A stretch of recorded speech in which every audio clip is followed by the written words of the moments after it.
What up? T-Bob here. And Jake as well. And look at you. You done stumbled upon little OTB Saints, where we bring you all the latest black and gold coverage. Who are the Saints going to draft? Who's going to be their quarterback? What does the salary cap look like? All that information and more. Hope you enjoy it. Like, subscribe. Self-awareness is wrong, T-Bob. If we're at 0-6, we may be in line for a top quarterback. Instead, another mediocre 7-10 or 8-9, where QB is a reach when drafted.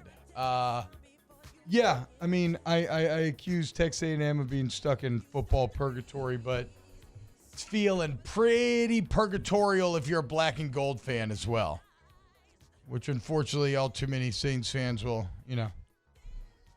are all too aware of purgatory given their Catholic upbringings. Are you going to draft a quarterback regardless, even though you signed Derek Carr for 4 years, $150 million? Saints don't draft quarterbacks. That's true. Certainly not in the first round. That's Right. since Archie. Never. You have one that just came unsuspended. We'll see if they continue to develop him. It was a Jake fourth Hayner. round pick. Yes. I mean, look, this is no disrespect to Hayner, but Cool it's photo not like, shoot. it's not going to be like, It went what are we- viral. I forgot What about are that. what are we talking about? Like, Wait. it's not- Look, he's undersized and he wore number 9. Everyone was comparing him to Drew Brees. T-Bob, you don't remember? Okay, you shut the hell up, okay? Because I can sense your little For the record, cowgirl mirth I hanging thought- out underneath the surface, just barely, not even putting a thin veneer of seriousness over your takes. I thought right now. Hayner played well in the preseason. I like Hayner. That's fine. I'm not like, okay, but what's Hayner's like? See, what are you talking about? How often do you see a third or fourth round pick become the guy? It's not something that you can ever rely on from a team building standpoint. You think the Niners knew Brock Purdy was going to be Brock Purdy? Yeah, that's why I took him with the last pick of the draft. Yeah, exactly. Now they got lucky as hell. Even Dak, right? Like Dak was what, a third round pick? Third round, yeah. That's So he's really a fourth round pick. I'm fourth pretty round sure. pick. That's really rare. That's really rare that he ends up having the success that he has, and even you think he sucks, right? You would much rather like Trevor Lawrence or one of these number 1 overall picks. So yeah, you it's just really tough to get one of those guys in the middle of the draft unless you just get stupid lucky, and so therefore it's hard to like dedicate taking in the middle to late first round a quarterback where you could get another starter that maybe will be really good, unless you're the Saints and you'll take a lineman that won't play. Oh, hey, if you want to take an edge rusher that's going to be inactive, Yeah. Marcus Davenport did just get a high ankle sprain from Minnesota as well, unfortunately. I don't think it's exclusive to the Saints. It's just the players they draft. Lars Corville says Baker Mayfield is the best quarterback in the NFC South. The Bucs will win the division. Do we believe that? Ooh. Yeah, maybe right now. As of now, it looks that way. Mojo says Saints are in the running for Jaden Daniels in the draft. They won't pick number 1 overall, but they'll likely pick top 7. That's, again, the problem with this team is anytime you look at a coach staff, you want to say, okay, do I feel like they're elevating the talent? Like the most bottom line metric that you evaluate a staff with, do I feel like they're elevating the talent that they have to work with, the ingredients that they have to cook with, or do I feel like they're wasting them or making them worse?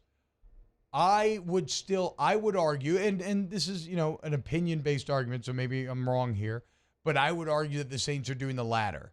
I think they're making a pretty talented group worse. But what that means is that talented group is still going to find a way to win enough games. It's not a bad group and bad coaching, which is going to lead you to picking first, second, third, or in that top 7. So no, you'll probably be picking around like 17. Or 14 or somewhere around there, because you just have you still have Demario Davis, you still have Marshawn Lattimore, like you have some really good players that are going to not allow you to lose these games, which they should do. I just wish that you had coaches that were getting the most out of this team rather than the inverse. It just feels like you're going to be picking 12, 13, and just still not there with a quarterback. But again, like everything they were talking about, who's to say that they would even look at that position? I mean, they haven't done it again since Archie Manning. It's just not something they do. Fonz Fonzarelli says, Hester, it's almost like you've been saying this since the start of the season. There was another comment like, I love how Hester's just sitting here struggling not to say, I told you so. Are you happy now, Jake?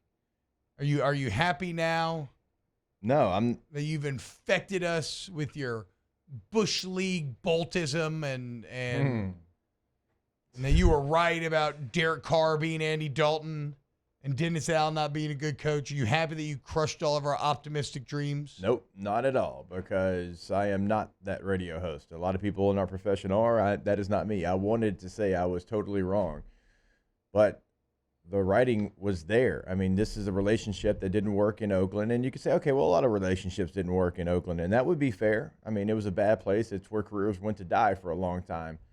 But then, there was time when they weren't together that didn't go well for Dennis Allen. There was times when Dennis Allen wasn't with Derek Carr that didn't go well with the Raiders. And so there was a lot of things to kind of fall back on. Now, there was some good. It wasn't all bad for Derek Carr. It was all bad for Dennis Allen.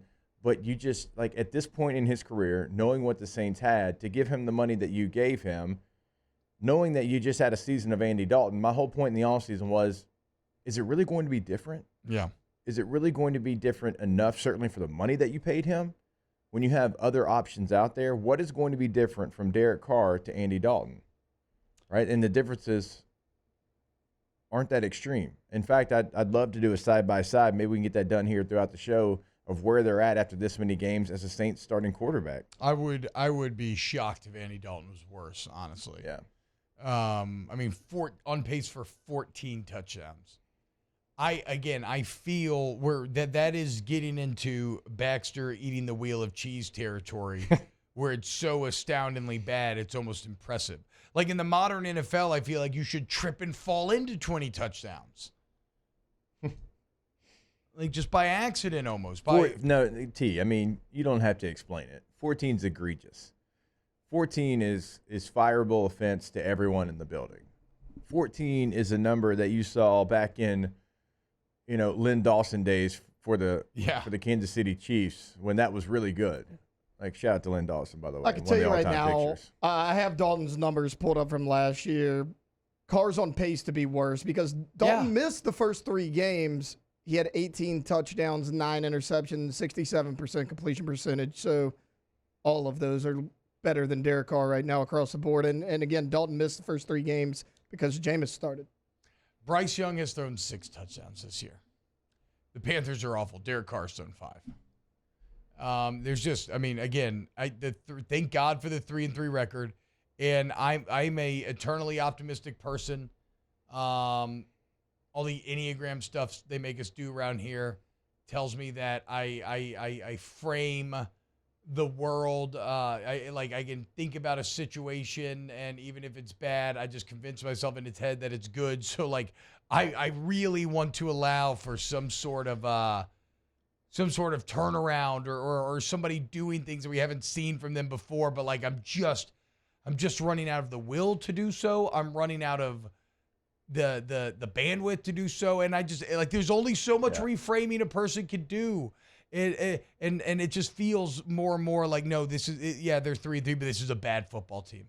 It's a bad football team. Hey, you know who else has more passing touchdowns right now than Derek Carr? Joshua Dobbs, who got to Arizona about 10 days before the season started. And you got Chris Olave and Mike Thomas and Rashid Shaheed. That is...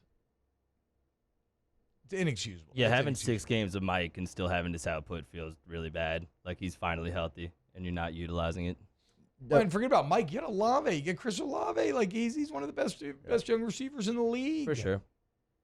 And then Rashid, like legitimately would have been redrafted second round. Everything we've always talked about with him. Like you have Webb, you have Alvin Kamara, who again, people want to act like Alvin's done.